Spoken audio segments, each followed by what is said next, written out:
મિત્રો, આજે હું લઈને આવી છું એકદમ પરંપરાગત ગુજરાતી રેસીપી, જે છે સરગવાની કઢી. ઘણા લોકોને સરગવો તો ભાવતો હોય છે, પણ એમના ઘરમાં પરફેક્ટ આવો ટેસ્ટ આવતો નથી. જેથી આજે હું લઈને આવી છું બહુ જ ઇઝી સ્ટેપ સાથે સરગવાની કઢી.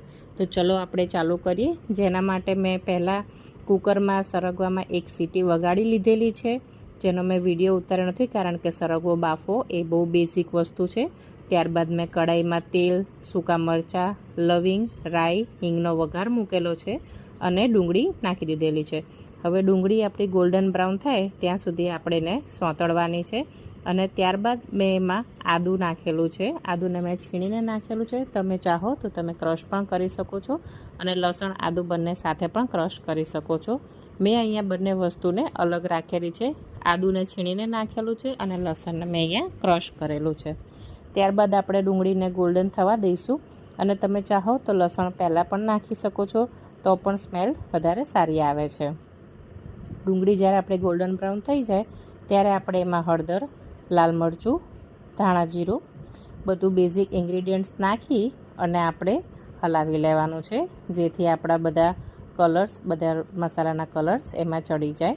અને મીઠું નાખી અને સોંતળાવા દેવાનું છે. આપણને લાગે કે આપણી ડુંગળી સરસ ગુલાબી થઈ ગઈ છે ત્યારે મેં એમાં સરગવો નાખી દીધેલો છે. આ સરગવામાં મેં પાણી બહુ નહોતું મૂક્યું અને પાણી મેં નિતારેલું પણ નથી, કારણ કે સરગવાને જ્યારે બાફીએ ત્યારે એના બધા ન્યુટ્રિશન એ પાણીમાં ઉતરી જાય છે, એટલે મેં પાણી પણ કાઢ્યું નથી. મેં સરગવાને પાણી સહિત જ આપણી ડુંગળીની ગ્રેવીમાં નાખી દીધેલું છે. અને ત્યારબાદ આપણી કઢી છે, જે કઢીનો આપણે નોર્મલ અડવાળો કરીએ છીએ, જેમાં 3 વાડકી આપણે છાશ અને 2 થી 3 ચમચી આપણે ચણાનો લોટ લઈએ છીએ, એ નાખી દીધેલો છે.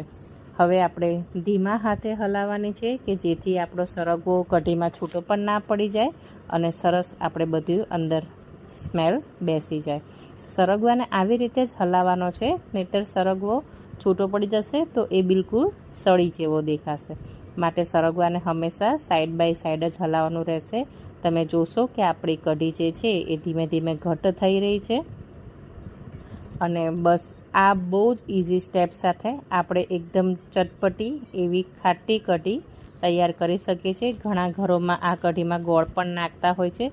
જો તમને ફાવે તો તમે ગોળ પણ નાખી શકો છો. અમારે ત્યાં ગળપણવાળી નહીં, પણ આવી જ કઢી પસંદ કરે છે, એટલે અમે આવી બનાવીએ છીએ.